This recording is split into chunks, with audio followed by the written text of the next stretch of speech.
Salut à toutes et à tous, et on se retrouve pour une nouvelle vidéo. Et aujourd'hui on se retrouve pour une critique de Élémentaire, le nouveau Disney Pixar. Donc prenez votre flamme et votre eau parce que c'est parti. Donc comme d'habitude on va commencer par le synopsis.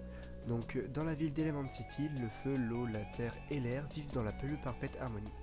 C'est ici que réside Flamme, une jeune femme intrépide et vive d'esprit, au caractère bien trempé, et Flack, un garçon sentimental et amusant, plutôt suiveur dans l'âme. L'amitié qu'ils se portent en remet en question les croyances de Flamme sur le monde dans lequel ils vivent. Il y a deux personnages principaux, nous avons Flamme l'humaine, une jeune fille au tempérament de feu qui veut faire la fierté de son père, et Flack Delamarre, un jeune contrôleur des eaux qui enquête pour trouver une fuite à travers les canalisations d'Element City.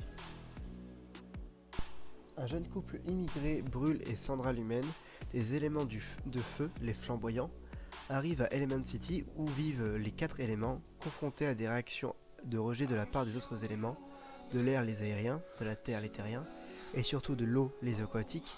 Ils ont du mal à trouver un logement, ils finissent par trouver un bâtiment délabré, où ils créent une boutique appelée le foyer et où grandira leur fille, Flamme. Brûle l'humaine veut que sa fille reprenne son magasin lorsqu'elle sera prête, et la jeune Flamme grandit avec ce projet, mais Flamme a bien du mal à maîtriser son tempérament volcanique et ses excès de colère provoqués par des clients ennuyants. Brûle, la pensant prête, finit par lui confier la boutique le jour de l'ouverture des soldes d'enfer. Submergée par le stress, elle se précipite au sous-sol pour donner libre cours à ses nerfs, endommage un tuyau d'eau et provoque une inondation qui l'amène à rencontrer accidentellement Flack, un garçon aquatique. Flack Delamarre, qui a été aspiré par la canalisation, travaille comme inspecteur pour le compte de la mairie d'Element City. Vu l'état défectueux de la plomberie de l'humaine, il se voit contraint de délivrer une série de contraventions qui vont contraindre l'humaine à fermer boutique. Pour éviter cela, Flamme sort de son quartier poursuivant Flack pour essayer de l'empêcher de transmettre ses contraventions à ses supérieurs. En vain, pris de remords, Flack va alors essayer de convaincre sa chef, Alizée Cumulus, de faire preuve d'indulgence avant de se retrouver chez Flamme. Flack enquêtait sur des inondations répétées et Alizée lui dit qu'elle annulera les contraventions si lui et Flamme parviennent à trouver la cause des inondations et à trouver le moyen d'y remédier dans les délais.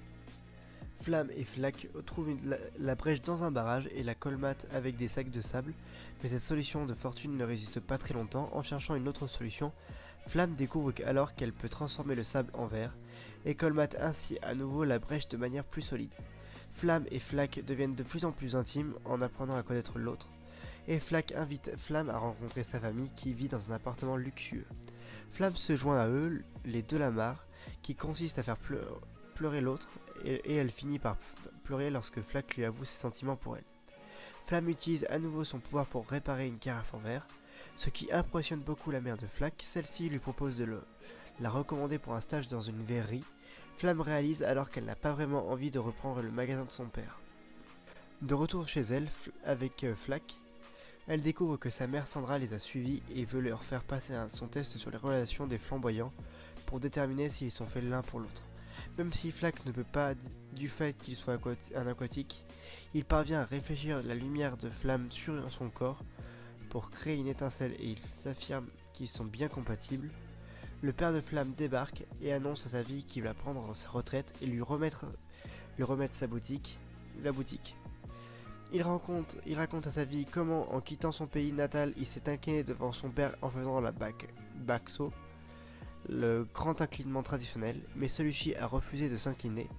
Flack emmène Flamme à la gare centrale de Garden pour voir des fleurs de Vivisteria qu'on lui a refusé de voir dans son enfance. La station étant maintenant inondée, Alizée fournit à Flamme une bulle d'air pour la sécurité, tandis que Flack la pousse sous l'eau à travers la station. Flack et Flamme découvrent qu'ils peuvent se toucher sans que Flamme ne s'éteigne et sans que Flack ne se vaporise. Mais Flamme a toujours l'impression de trahir sa famille et décide de ne plus revoir Flack. Dans la soirée, Brûle organise une fête pour annoncer son départ à la retraite et de la succession de Flamme, mais Flack apparaît et lui avoue son amour pour elle. Tout en laissant échapper qu'elle est la cause des tuyaux cassés, Flamme rejette à nouveau Flack, mais Sandra ressent une véritable affection pour lui.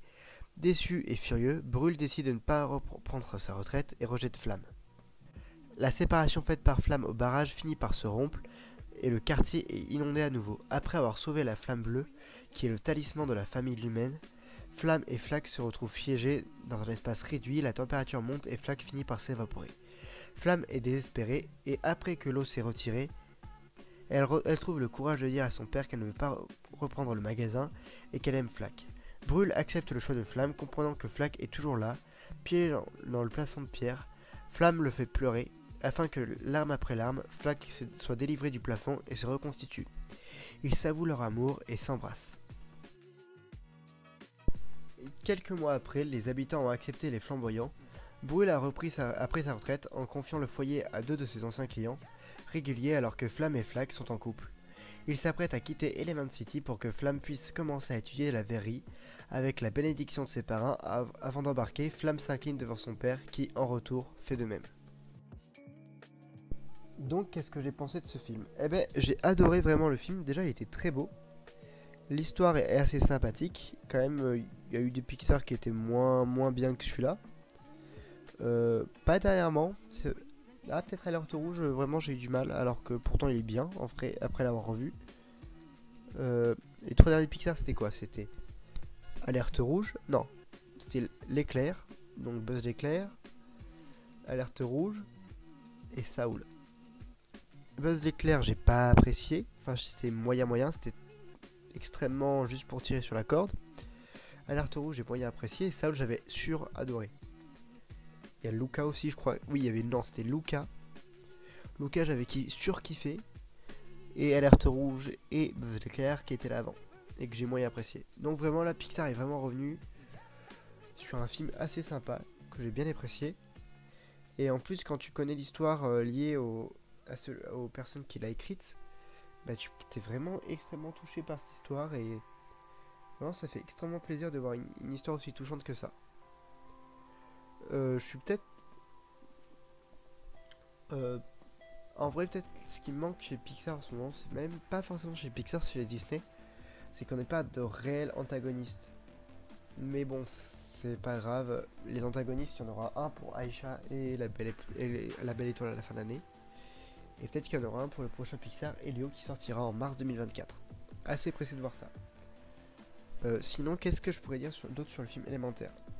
Hors de la beauté visuelle, il y a une histoire qui est assez classique, une histoire un peu à la Roméo et Juliette, sauf que là il n'y a pas cette guerre entre les deux familles, mais c'est juste que c'est une incompatibilité par rapport à leurs éléments, mais c'est assez sympa quand même.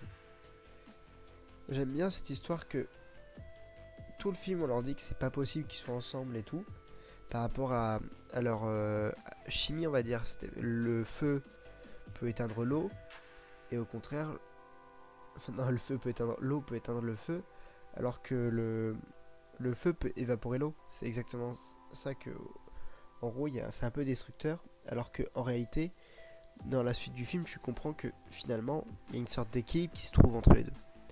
Et je trouve que ça c'est bien. Bon ben voilà, c'est tout ce que j'avais à dire sur ce film, un film d'une grande qualité. Je vais vous dire dans combien je l'ai mis de mes Pixar et sur mon classement de films de l'année pour l'instant. Pour l'instant, il est 6ème de mon top film de l'année. Et pour mon top de film Pixar, donc du coup, pour l'instant, il est... Enfin, parce que ça changera, il est 12ème. Ce qui est une place assez bien, je trouve. Après, il y a eu 27 Pixar qui sont sortis. Oui, il est dans la partie inférieure. Oui. Donc, oui, c'est du bon boulot.